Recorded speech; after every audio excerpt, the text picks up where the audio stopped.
আমি এই পর্যায়ে কবিতা পড়ার জন্য আহ্বান জানাবো কবি ইসমাইল হোসেন মফিজিকে। আসসালামু আলাইকুম রহমতুল্লাহ। আমার কবিতার শিরোনাম সুন্নাতের ভালোবাসা।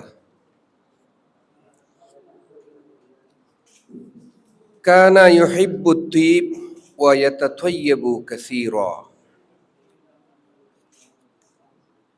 মহানবীর প্রিয় সুবাসে জাগক প্রাণের সুপ্ত বাগান, তাই তো অঙ্গে ঢালি দামি পারফিউমের ফোয়ারা। আতরের প্রতিটি ফোঁটায় খুঁজি সুন্নাতের আহ্বান, অথচ আমরাই বিষাক্ত ধোঁয়ায় সাজাই ভুরের থালা। মদ আর গাঁজার উৎকট দুর্গন্ধে তছনছ পেটের ভেতর। আতর মাখি বাইরে কেবল, চাদরে ঢাকি বিষের জ্বালা। সুবাসের আড়ালে গোপনে পুষি এক অন্ধকার হাবিয়া। হুব্বিবা ইলাইয়া মিনাদ দুনিয়ান নিসা। যে বাণীতে নারী পবিত্র সুবাসের সমতুল, সে সুবাসে আমি সাজাতে চেয়েছি আমার একান্ত উদ্যান। স্ত্রীকে ভালোবেসেছি খিলওয়াতে, রেখেছি হৃদয়ের গহীনে, অথচ বিষাক্ত এই আধুনিকতায় হাসতে হাসতে সেই সুরভিত ভালোবাসা ছুঁড়ে দিয়েছি সোশ্যাল মিডিয়ার সস্তা বাজারে।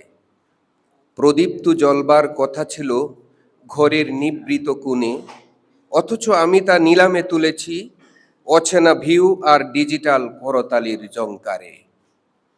যে চাদর আড়াল করার কথা ছিল পবিত্র আমানত, তাকেই বানিয়েছি ভার্চুয়াল পর্দার চটকদার ক্যানভাস।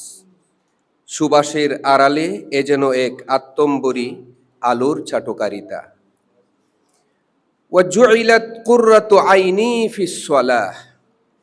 চোখের নিবের শীতলতা জমা ছিল যে সিজদায়, আমি তো সেই শান্তির শীতল ঝর্ণা খুঁজিনি রোজ। কেবল জুমা আর ঈদের জলমলে পোশাকে ভিড়ের সাগরে ধুয়ে নিই চোখের সাময়িক ক্লান্তি। অথচ শত ব্যস্ততার সস্তা অজুহাতে প্রতিদিন 5 বার যে অশ্রু ঝরার কথা ছিল, তা শুকিয়ে মরুভূমি হয় পৃথিবীর ধূসর ব্যস্ততায়। আমার অক্ষি জোড়ায় ঠিকই ভিড়ের উৎসবে, কিন্তু পাঞ্জেগানার আসল স্নিগ্ধতা হারিয়ে যায় কোলাহলের চূড়াবালিতে। সুন্নাত কি তবে শুধুই বাহ্যিক পোশাক, আবেশ ছড়ানো আতর আর মুখের মায়াবী বুলি, নাকি তা এক অবিনাশী প্রদীপ যার আলো জ্বালাতে হয় জীবনের প্রতিটি অন্ধকার গলিতে? ভালোবাসি তোমায় হে নবীজি সাল্লাল্লাহু আলাইহি ওয়াসাল্লাম। এ তো কেবল ঠোঁটের আলতো উচ্চারণ, কিন্তু সুন্নাতকে আত্মায় ধারণ করে বাঁচাই তো আশিকে রাসূলের নিখাদ প্রতিধ্বনি। ধন্যবাদ সবাইকে।